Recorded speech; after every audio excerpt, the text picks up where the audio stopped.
Hello friends, welcome to Lithika சமையல்.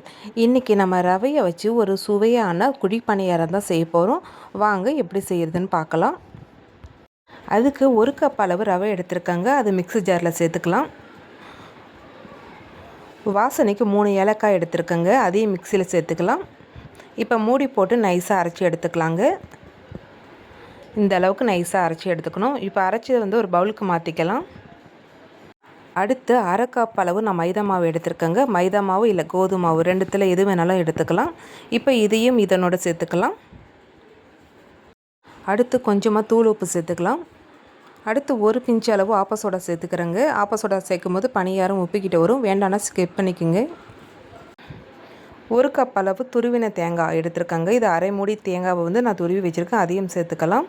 தேங்காய் சேர்க்கும்போது பணியாரம் நல்லா சுவையாக இருக்கும். இனிப்புக்கு வெல்லம் எடுத்துக்கலாங்க. நான் 3/4 கப் அளவு வெல்லம் எடுத்திருக்கேங்க. 1 கப் அளவு ரவை எடுத்திருக்கோம், அரை கப் அளவு மைதா, ஆக மொத்தம் 1.5 கப்புக்கு 3/4 கப் அளவு நம்ம வெல்லம் எடுத்திங்கன்னா கரெக்டாக இருக்குங்க. இதை ஒரு பாத்திரத்துக்கு மாற்றிக்கலாங்க. இப்போ வெல்லத்தை நம்ம காய்ச்சி தான் சேர்க்க போகிறோம். ஏன்னா அதில் கல் தூசியெலாம் இருக்கும்.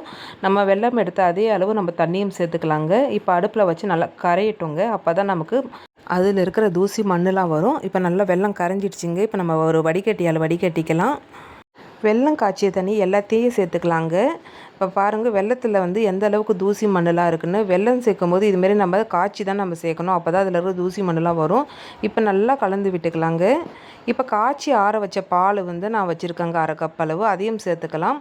அது கொஞ்சம் கொஞ்சமாக சேர்த்து நல்லா கலந்து விட்டுக்கலாங்க. பால் சேர்க்கும்போது நமக்கு பணியாரம் ரொம்ப சுவையாக இருக்கும். இப்போ நல்லா மிக்ஸ் பண்ணி விட்டாச்சுங்க. இப்போ ஒரு தட்டு போட்டு மூடி ஒரு 10 நிமிஷம் நல்லா ஊற வச்சுக்கலாம். 10 நிமிஷம் ஆயிடுச்சுங்க.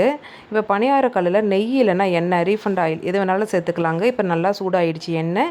இப்போ கொஞ்சம் கொஞ்சமாக ஊறின மாவை நம்ம ஃபில் பண்ணிக்கலாம். அடுப்பை நல்லா மிதமான தீயில் வச்சுட்டு செய்யுங்க, அப்போ தான் எல்லா பக்கமும் வெந்திருக்கும். இப்போ அடிப்பகுதியில் நல்லா வெந்திருச்சு பாருங்கள். இப்போ திருப்பி விட்டுக்கலாம். இப்போ 2 பக்கமும் நல்லா வெந்திருச்சு பாருங்கள். இப்போ எடுத்துடலாங்க. இதே மாதிரி மீதி இருக்கிற மாவையும் நம்ம ஃபில் பண்ணிக்கலாங்க. இப்போ பணியார சட்டியில் கொஞ்சமாக எண்ணெய் இல்லாத மாதிரி இருக்குது பாருங்கள். இப்போ ஃபில் பண்ணிப்பேன் எண்ணெயை ஊற்றி. இப்போ இருக்கிற மாவை கொஞ்சம் கொஞ்சமாக ஊற்றிக்கலாம். இது செய்கிறதுக்கு ரொம்ப நேரம் எடுத்துக்காதுங்க. வீட்டில் யாருன்னா கெஸ்ட்டு வந்துட்டாங்கன்னா டக்குன்னு செஞ்சிடலாங்க. பாருங்கள் எந்த அளவுக்கு வந்திருக்குன்னு. கல்லில் கொஞ்சம் கூட ஒட்டாமல் நல்லா ஃப்ளஃபியாக நல்லா சாஃப்டான ஒரு பணியாரம் ரெடிங்க. இந்த வீடியோ உங்களுக்கு பிடிக்கும்னு நினைக்கிறேன். பிடிச்சிருந்தால் லைக் பண்ணுங்கள், ஷேர் பண்ணுங்கள், கமெண்ட் பண்ணுங்கள்.